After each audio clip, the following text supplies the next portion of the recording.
내 인생을 향해서 하나님이 항상 좋은 계획만을 가지고 있다 하는 것을 우리가 확실히 알게 되면 우리의 삶은 어떻게 달라지겠습니까? 우리가 다윗 왕의 경험을 미루어 볼 때 곤고한 시간을 지나면서 그 하나님의 선하신 계획을 맛보게 된다 그랬습니다. 그렇지만 이제 우리가 곤고할 때 취해야 될 태도는 원망과 불평하는 이절로 나아가지 않고 내 힘든 상황을 하나님께 아뢰는 1절만 하는 것이라 그랬습니다. 더 나아가서 하나님 앞에 도움을 구하면서 하나님을 경외하는 자세를 취해야 한다 하는 것을 우리 지난 시간에 배웠습니다. 히브리 기자는 하나님이 자기를 찾는 자들에게 상 주시는 하나님을 믿는 모습이라고 이 부분을 그렇게 설명을 하고 있습니다. 하나님을 생각하면서 행동한 어떤 것이든지 간에 하나님은 기억하시고 그 행동에 대해서 보상하시는 하나님, 그 하나님을 아는 것이 항상 우리를 향하여 선하신 하나님을 인식하게 되는 것이다 그랬습니다. 그래서 왜 나에게 이런 일이 일어날까 라는 생각이 아니라 무슨 복을 주시려고 이런 일까지 내가 겪게 하실까 라고 생각하는 방향으로 나아갈 수 있다는 이야기입니다. 오늘은 저희 하나님께서 역전의 기회를 주신 그 내용을 같이 살펴보기를 원합니다. 젊은 사람들이 야구를 좋아하는 이유 한 가지가 있는데 그것은 야구는 9회 말 투아웃 붙어라 하는 말입니다. 다르게 이야기하면 9회 말 투아웃이 될 때까지 치고 있다가도 마지막에 다시 이길 수 있는 기회가 있다는 겁니다. 흔히들 야구를 인생으로 비유하기도 합니다. 언제라도 뒤집어질 수 있는, 뒤엎을 수 있는 가능성이 있다는 겁니다. 실제로 우리의 인생은 역전한다는 것이 얼마나 어려운지 모릅니다. 그렇지만 야구는 역전할 수 있으니까 많은 사람들이 열광한다는 이야기죠. 만약에 우리의 인생에 저질러졌던 실패를 만약 기회가 다시 없다면 넘어진 사람은 무슨 힘으로 다시 일어설 수가 있겠습니까? 오늘 요나서를 보면서 이런 부분을 같이 나누기를 원합니다. 요나서는 여러분이 잘 알다시피 하나님께서 이스라엘의 원수와 같은 나라, 북이스라엘 거의 원수와 같은 나라인 니느웨의 아수르 나라의 도성 니느웨에 가서 40일이 지나면은 너희들이 하나님의 심판을 받아 망하게 될 것이다 라는 것을 선포하라고 요나를 세웠는데 요나가 그 사명을 받고는 마음이 좋지 않아서 도망을 가게 되는 이야기죠. 도망을 가는 요나를 하나님이 물고기를 동원하고 또 풍랑을 동원하고 또 박능쿨을 동원하고 여러 가지를 동원해서 하나님이 주시는 그 사명을 감당하게 하고 또 하나님의 뜻을 제대로 이해하지 못하는 그에게 하나님의 마음을 이해시킨다 하는 내용이 이제 요나서 전체의 내용입니다. 그래서 오늘 읽었던 말씀을 가지고 우리 묵상 실습을 간단하게 보면은 오늘 본문 아주 간단하고 쉽게 우리가 파악할 수 있죠. 본문 속에서 하나님이 하신 일은 요나에게 두 번째 말씀을 주셨다 하는 겁니다. 여기서 두 번째 말씀은 사명을 다시 주셨다 하는 그런 의미가 되겠죠. 그 말씀은 원수 나라의 멸망을 선포하는 것입니다. 여러분, 원수 나라가 망한다 하는 것을 알려준다는 사명은 신나는 일 아닙니까? 그렇잖아요. 우리를 괴롭히던 인간이 얼마 안 있으면 골탕 먹을 거라 하는 그런 소식을 전달받으면 굉장히 신나는 일 아니겠습니까? 근데 요나는 하여튼 순종하지 않고 도망을 갔습니다. 이 부분 좀 있다고 생각해보고, 두 번째 하나님 하신 일은 그 회개하는 니느웨를 다시 용서해 주시고 살려주셨다 하는 사실입니다. 니느웨의 백성들이 그들의 잘못된 삶을 돌이키는 것을 하나님이 보시고는 멸망시키려고 하는 그 계획을 거두어 주셨다 하는 것이 하나님이 하신 일이죠. 이 하나님이 하신 일을 우리의 삶에 적용시켜보면 하나님께서 나에게도 두 번째 기회를 주실까? 이렇게 우리 질문해 볼 수 있습니다. 그죠? 또 만약에 나도 회개하고 돌이키면 죽을지라도 하나님이 용서해 주실까? 하는 질문을 우리가 해 볼 수 있는 것입니다. 그리고 더 나아가서 본문 속에 나타난 제너럴 프린시플을 우리가 찾아보면 하나님은 자기 자녀들에게 인생 역전의 기회를 주신다 하는 거죠. 그리고 하나님은 진정으로 회개한다면 죽을지라도 용서해 주신다 하는 것을 우리가 발견할 수가 있는 겁니다. 자, 요나는 어떤 사람입니까? 1장에 가보면 아미떼의 아들 그렇게 소개되어 있는데, 아미떼라는 사람은 갈릴리 가드헤벨 지역에 살고 있는 사람인데, 그 이름의 뜻은 나의 진리, 나의 성실함, 그런 의미를 가지고 있는 사람이라고 했습니다. 그리고 열왕기하 14장 25절에 보면 여로보암 2세, 하나님을 아주 제대로 섬기지 못하는 대표적인 사람이죠. 여로보암 2세 때 예언 활동을 했던 한 선지자가 바로 요나가 그렇게 이야기했습니다. 1장에서 그렇고 오늘 3장에서 그렇고 하나님의 말씀이 요나에게 임하니라 그렇게 말씀하셨죠. 이 선지자라는 사람은 하나님의 말씀이 임할 때 활동하는 일꾼입니다. 목사하고는 조금 다르죠. 목사도 하나님의 말씀이 임해야 이제 설교하는 거 맞지만 안 임해도 잘 하거든요.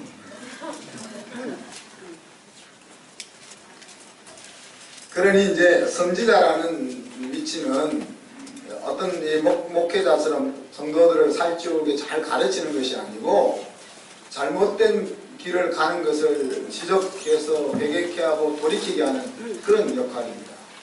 그러니까 이제 진보적인 성향을 항상 띄게 되고, 그러니 이제 그 기득권 세력과 항상 충돌이 있는, 보수와 진보가 항상 충돌이 있는 것처럼 선지자와 또 제사장 사이에는 갈등이라고 말하면 그렇지만, 한쪽은 지금 시스템을 유지해야 되고 한쪽은 시스템에 문제가 있다는 것을 계속 알려서 바로잡으려고 하는 이런 관계 속에 있는 사람이 선지자였다는 이야기입니다. 예수님께서도 이 요나서를 인정하지요. 요나의 표적 위에는 너희에게 보여줄 표적이 없다, 그렇게 이야기했습니다. 그래서 이러한 여러 가지 말씀들을 비추어 볼 때 요나서는 교훈을 주기 위해서 만들어낸 스토리가 아니라 실제 일어났던 사건을 바탕으로 해서 우리에게 교훈 주고 있는 말씀이라는 것을 생각해 볼 수가 있습니다. 요나라는 말의 이름 말은 비둘기입니다. 비둘기, 혹은 또 비둘기와는 전혀 안 맞는 센스레스 어떤 거죠? 감각이 좀 떨어지는 그런 말 뜻을 가지고 있습니다. 요나를 이 이름 말로 비교하자면 순결하지만 감이 좀 떨어지는 선지자가 아니었나. 근데 감은 안 떨어지는 것 같아요. 보면 예를 들어서 하나님의 말씀을 제대로 감지하지 못했다는 면에서는 센스레스인데 완전히 감지하지 못한 것도 아니잖아요. 왜냐하면은 하나님이 전하라고 하는 그 말씀을 전하면은 하나님이 용서해 주셔가지고 저 나라를 안 망하게 할 것까지 알았으니까 이게 센스레스가 아닌 거예요. 오버센스인 거지, 그죠? 그러니까 너무 하나님 앞서가는 그런 면이 있는 선지자인데, 하여튼 어떤 사람은 이 요나를 가리켜서 하나님의 말씀을 잘 캐치하지 못하는 영적 감각이 좀 떨어진 사람이라 그렇게도 평가하지만은 안 그런 부분들도 많이 있다는 얘기입니다. 자, 요나가 하나님으로부터 받은 사명은 무엇이었습니까? 원수나라 아수르의 수도에 가서 하나님의 심판을 선포하는 거라 했습니다. 자, 아수르 나라의 악독이 하나님께서 참을 수 없는 지경에 이르렀다. 그래서 이제는 그들의 행위대로 심판을 내려야 되겠다 하는 것을 전하는 겁니다. 앞에서도 언급한 것처럼 이것은 이스라엘을 위해서 활동하는 선지자에게는 신나는 사명이죠, 그죠? 그런데 요나는 이 사명을 수행하지 않고 도망가고 있는 것입니다. 앞에서 이야기한 것처럼 그렇기 때문에 이제 요나가 감이 떨어지는 선지자라고 말할 수 없다는 이야기예요. 심판의 선포라는 것은 곧 살 길이 될 수 있다는 것을 알 정도로 총명한 선지자라는 이야기죠. 복음이 우리에게 주어질, 예수 그리스도의 복음이 우리에게 주어질 때 그것은 복음이기도 하지만은 곧 예수를 받아들이지 않는 사람에게는 걸림돌이 되어서 망하는 길을 알려주는 것이기 때문에 예수의 복음이 망하게 하는 것은 아니지만은 예수의 복음은 내 인생이 망하는 것임을 알려주는 역할을 하기 때문에 복음이 저주이기도 하다는 이야기입니다. 반대로 신명기 28장에 나와 있는 저주의 선포는 직접적으로는 저주의 선포지만 그 저주의 선포를 듣고 그 길로 걸어가지 않으면 그것은 역으로 복된 길을 갈 수 있는, 그래서 이 양면적인 그런 성격을 항상 가지고 있는 것이라 말할 수 있는 거죠. 자, 그러면 이제 요나의 이와 같은 행동은 타당한 것일까 하는 것들을 한번 생각해 봅시다. 정확하게 50년 후에 BC 722년에 이 니느웨를 수도로 한 아수르 나라는 북쪽 이스라엘을 멸망시킵니다. 그래서 포로로 잡아가죠. 그러면 50년 후에 자기 민족을 공격해서 자기 나라를 무너뜨리고 자기 민족을 포로로 잡아갈 그 나라가 회개하고 회복되기를 선포하러 가는 것이 타당하겠습니까? 요나가 생각했던 것처럼 오늘 3장 읽어보니까 두 번째 사명을 받고 니느웨의 멸망을 선포하니까 백성들 뿐만이 아니라 왕까지, 심지어는 끝에 뒤에 읽어보면 기르는 가축까지 회개했다. 가축이 회개하면 어떨지 모르겠는데 요한 웨슬레가 영국의 부흥운동을 일으킬 때 그 마을에 얼마나 성령의 역사가 컸는지 그 장면을 기록했던 사람이 당나귀까지도 성령 충만했다, 그런 표현을 썼습니다. 그러니까 우리도 그런 걸 한번 써볼 수, 우리 성령이까지도 성령 충만하다 이런 이야기. 도대체 짐승까지도 어떻게 성령 충만했는지 우리가 알 수 없지만은 그런 일이 일어났다는 이야기죠. 그래서 그들은 금식하고 하나님 앞에 부르짖으면서 악한 길과 강포를 버렸다 그랬습니다. 오늘 읽지 않았지만 3장 9절에 가니까 이 니느웨 사람들이 이런 생각을 가졌어요. 하나님이 뜻을 돌이키시고 그 진노를 그치사 우리가 멸망하지 않게 하시리라. 그렇지 않을 줄 누가 알겠느냐. 무슨 말인가 하면은, 야, 우리가 회개하고 옛날로 저질러던 그 포악함을 떠나면은 하나님이 반드시 우리를 용서해 주실 거야 하는 믿음도 없었어. 그렇잖아요. 그런 믿음을 가지고 회개의 자리에 나아간 것이 아니고, 만에 하나라도 우리가 이렇게 나아가면 하나님이 우리를 불쌍히 여겨 주실 수 있지도 않을까 하는 그 일만의 희망을 가지고 전 도성이 회개의 자리로 나아갔던 것입니다. 그렇죠?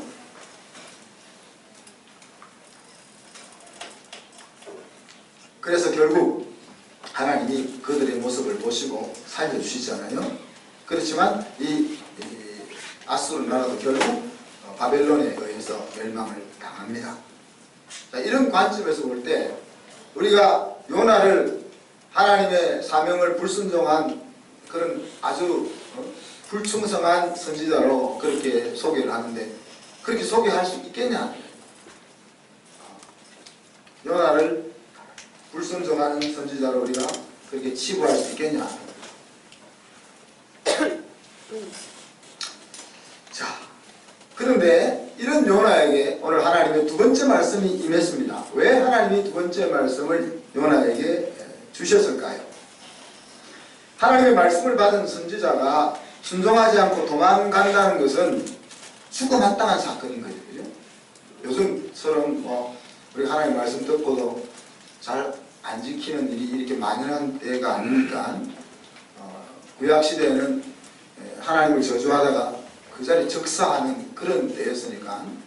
그런데 하나님이 특별하게 뽑아서 자기에게 준 사명을 순종 안 한 것도, 순종하지 않는 것도 문제인데 도망까지 간 선지자라면은 죽어마땅한 일이 일어난 것입니다. 근데 하나님은 요나를 그렇게 다루지 않는다는 거죠. 요나가 한 소행으로 치자면은 요나를 단칼에 없애버리고 다른 선지자를 세워야 되는 일이지만은 하나님은 요나를 그렇게 안 다루고 있다는 이야기예요. 여기서 우리는 하나님과 요나 사이의 관계를 좀 생각해 볼 수 있습니다. 우리가 4장으로 가보면은 하나님과 요나 사이에 티격태격 다투는 이야기가 나옵니다.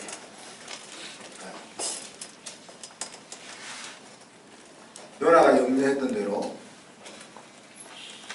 니느웨 나라의 멸망을 선포하니까 하나님이 그들을 용서하셨어요.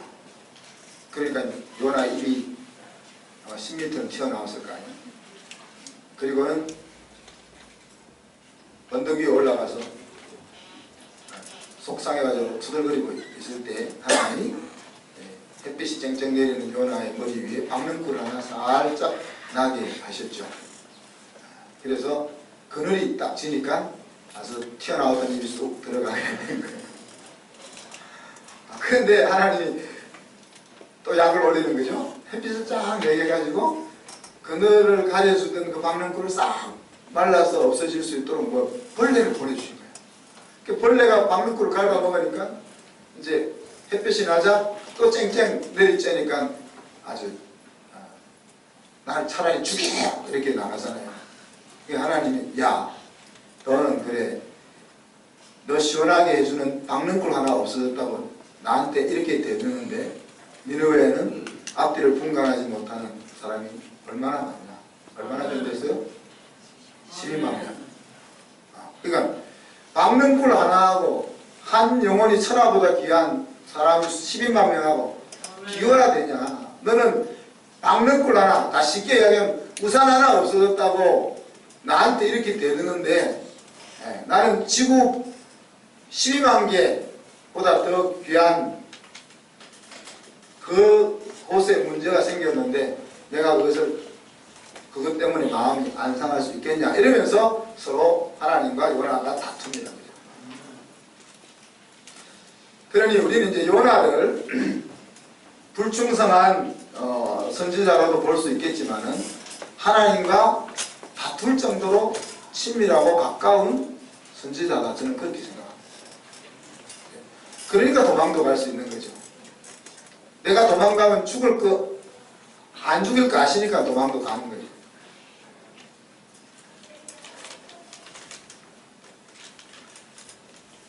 요나와 하나님 사이의 이 대화와 관계 속에서 우리는 아들을 세우려는 아버지의 모습을 잘 볼 수 있는 겁니다.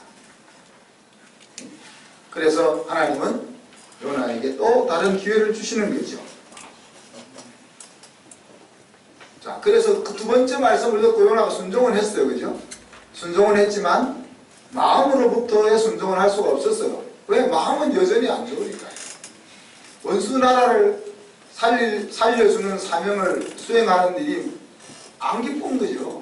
그렇지만 한번 당했으니까 계속 고집을 피울 수 없고 몸만 순종하는 거죠.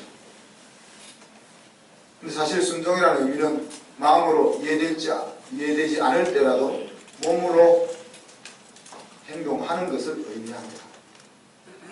마음으로까지 다 이해돼 가지고 순종하려면 아마 우리가 평생 못할걸요. 하나님의 마음을 우리가 어떻게 제대로 헤아릴 수가 있겠습니까? 요나는 하나님의 의도와 하나님의 처신이 마음에 들지 않았습니다. 그죠? 그래서 이제 투덜거리고 있는, 삐지고 있는 요나에게 하나님 또다시 기회를 주시잖아요.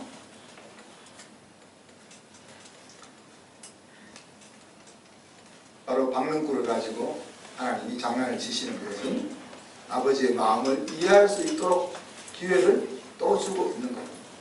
그래서 하나님이 오늘 두 번째 기회만 주시는 것이 아니라 세 번째 기회를 주시고, 요나스가 우리 사도행전처럼 끝이 제대로 마무리가 안 됐는데 하나님과 요나 사이에 계속 아직도 책을 쓰고 있을지 몰라요. 자, 요나는 이스라엘이 아직 포로로 잡혀가기 전에 북이스라엘을 회복시키기 위해서 활동한 선지자입니다. 이스라엘은 니느웨와 같이 망할 수밖에 없는 현실이었습니다. 그런 백성들을 회개시켜서 살 길로 돌이켜야 하는 사명을 몸으로 더 잘 이해할 수 있었을 것이다. 이런 과정을 지나면서 니느웨를 향하여 가지고 계신 하나님 아버지의 그 마음을 보면서 자기 민족을 향하여 가지고 계신 하나님의 마음을 더 잘 이해할 수 있었을 것이고, 그 사명을 더 온전하게 수행할 수 있었을 것이라고 생각이 됩니다. 하나님의 말씀이 두 번째로 요나에게 주어졌다는 것은 우리에게도 두 번째 기회를 주실 것이라고 믿게 해주는 내용입니다. 여러분, 하나님이 우리에게 두 번째 기회를 주신다면 그것은 어떤 의미가 될 수 있습니까? 하나님이 나를 어떻게 여기시는 줄을 알 수 있는 기회가 됩니다. 하나님이 요나를 행한 대로 다루시는 것이 아니라 두 번, 세 번, 아니 100번, 1000번이라도 아들의 자리로 갈 수 있도록 기회를 주시는 그 하나님을 우리가 볼 수 있다는 거예요. 하나님이 나에게 두 번째 기회를 주신다는 것은 나를 피조물로 대하는 것이 아니라 나를 아들로 대하는 것이고, 나를 당신이 목적하신 그 목적지까지 무슨 일이 있어도 이끌고 가시겠다 하는 하나님의 그 언약적 사랑을 우리에게 시행하고 있는 것을 알게 된다는 이야기입니다. 또한 하나님이 우리에게 두 번째 기회를 주신다는 것은 실패를 두려워하지 않아도 되는 이유가 됩니다. 내가 하나님이 주신 길을 걸어가고 있는 한에 있어서 하나님이 주시는 그 길을 잘 모르지만 걸어가려고 마음먹고 있는 한에 있어서는 실패가 내 인생에 망하는 것과 관계가 없다는 얘기입니다. 마지막으로 마지막까지 또한 역전의 기회가 나에게 있다는 것을 의미하기도 합니다. 그래서 내가 지금 어떤 자리에 서 있을지 모르지만 포기하지 않고 끝까지 달려갈 수 있는 이유가 되는 것이다. 만약에 기회가 없다면 인생은 달려갈 에너지를 잃어버리고 말 것입니다. 저와 여러분에게 주어진 두 번째 기회는 무엇이라고 생각하십니까? 하나님은 자기 자녀들에게 두 종류의 말씀을 주십니다. 하나는 나를 살리고 세우는 말씀, 또 하나는 오늘 요나에게 하신 것처럼 다른 사람을 살리고 세우는 말씀, 다시 말하면 하나님의 나라를 위한 말씀을 주십니다. 우리는 말씀을 먹어야만 살 수 있는 존재입니다. 말씀이 없다면 우리는 생존에 머무는 인생을 살게 될 수밖에 없는 그런 존재라 하는 이야기입니다. 나를 살리고 세우는 말씀을 통해서 우리는 하나님의 안에 있는 나를 볼 수가 있는 것입니다. 내 껍질을 보는 것이 아니라 하나님 안에 있는 나를 볼 수 있는 것입니다. 행복은 마음 먹는 것에 달려있다 그랬는데, 바로 내 인생이 어떤 자리에 있든지 행복한 승리로 갈 수 있는 그것이 바로 하나님 안에서 나를 보게 되는 것입니다. 하나님이 주신 사명을 받는 것이 또한 이 말씀을 통해서 가능한 일이죠. 하나님의 사명을 가진다는 것은 내가 인생을 힘있게 살아갈 이유를 가진다 하는 겁니다. 하나님 앞에 갈 때까지 우리는 이 두 종류의 말씀을 계속해서 받을 것입니다.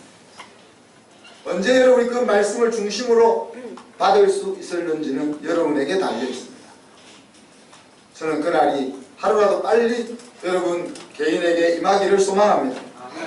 그 말이 임할 때 저와 여러분 날마다 신나게 인생을 살아갈 수가 있고, 또 그와 같은 신나게 살아갈 수 있는 인생을 풀이 죽어서 힘없이 시들시들거리며 살아갈 필요는 없지 않겠나 하는 이야기입니다.